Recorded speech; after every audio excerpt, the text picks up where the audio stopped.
Selamat malam, perkenalkan nama saya Maya Angelika Lamtiur Siombing dengan NIM 2210302006 dari kelas 3A1. Hari ini saya akan mempresentasikan tugas kewirausahaan yang berjudul mengembangkan dan mengelola tim usaha baru. Dalam materi ini terdapat 5 poin pembahasan. Yang pertama yaitu rencana staffing. Rencana staffing terdiri dari kategori okupasi, tanggung jawab okupasi, persyaratan okupasi, kebutuhan pelatihan okupasi, jumlah tenaga kerja, perkiraan mulai kerja, FTA, perkiraan durasi kontrak. Poin yang kedua yaitu rekrutmen, pelatihan, dan mempertahankan tim. Hal ini juga bagi menjadi 3 bagian yaitu rencana seleksi, proses seleksi, internalisasi atau induk anggota tim. Rencana seleksi yaitu dibuat berdasarkan kriteria seleksi, kebutuhan bisnis, dan persyaratan hukum. Salah satu hal yang dapat dilakukan dalam rencana seleksi yaitu mengiklankan lowongan untuk kebutuhan staf. Setelah rencana seleksi selesai, maka dilakukan proses seleksi. Hal ini dilakukan sesuai dengan kebijakan dan prosedur bisnis. Langkah yang terakhir yaitu internalisasi atau induksi anggota tim, yaitu dilakukan untuk menyadari tanggung jawab dan persyaratan kinerja mereka sesegera mungkin dan mengambil kesempatan untuk melatih anggota tim yang tidak terbiasa dengan prosedur bisnis. Poin yang ketiga yaitu memenuhi kewajiban hubungan industrial, seperti hak dan kewajiban di tempat kerja dari pemberi kerja dan karyawan. Lalu juga ada prinsip hubungan industrial. Hak dan kewajiban di tempat kerja dari pemberi kerja dan karyawan diidentifikasi sesuai dengan persyaratan hukum dan kode etik praktik. Salah satu haknya seperti hak memperoleh upah dan kewajibannya seperti kewajiban dalam ketaatan.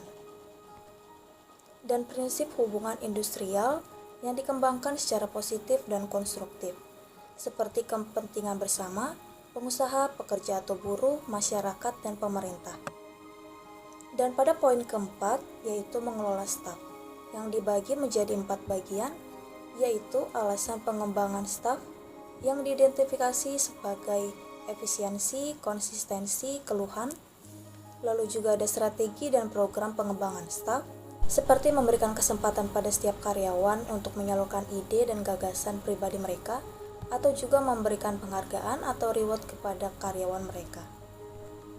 Program pengembangan staf dapat dilakukan dengan pelatihan, IDP, atau pengembangan profesi. Lalu yang ketiga itu adalah program pelatihan seperti pelatihan induksi, orientasi pekerjaan, atau in-service education. Dan yang terakhir yaitu evaluasi yang dilakukan terhadap strategi dan program pengembangan staf. Hal ini bisa diidentifikasi dengan menentukan tujuan dan pertanyaan evaluasi Anda sambil mengidentifikasi indikator yang akan Anda ukur. Dan poin yang terakhir yaitu meninjau kinerja tim. Hal ini juga dibagi menjadi 4 bagian. Yang pertama adalah hasil kinerja, yang diidentifikasi kesesuaiannya dengan kinerja bisnis. Hasil kinerja yang dimaksud seperti pencapaian tujuan dan sasaran yang telah ditentukan sebelumnya, lalu kualitas barang dan jasa, dan juga efisiensi penggunaan sumber daya dalam menghasilkan barang atau jasa.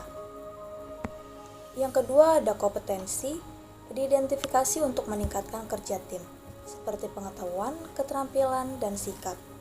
Yang ketiga ada tingkat pergantian staf, yang diidentifikasi dengan tinggi atau rendah.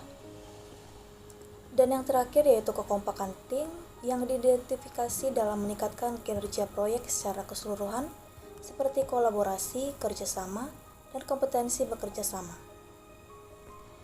Baik, mungkin itu saja yang dapat saya sampaikan. Kurang lebihnya mohon maaf. Terima kasih. Selamat malam.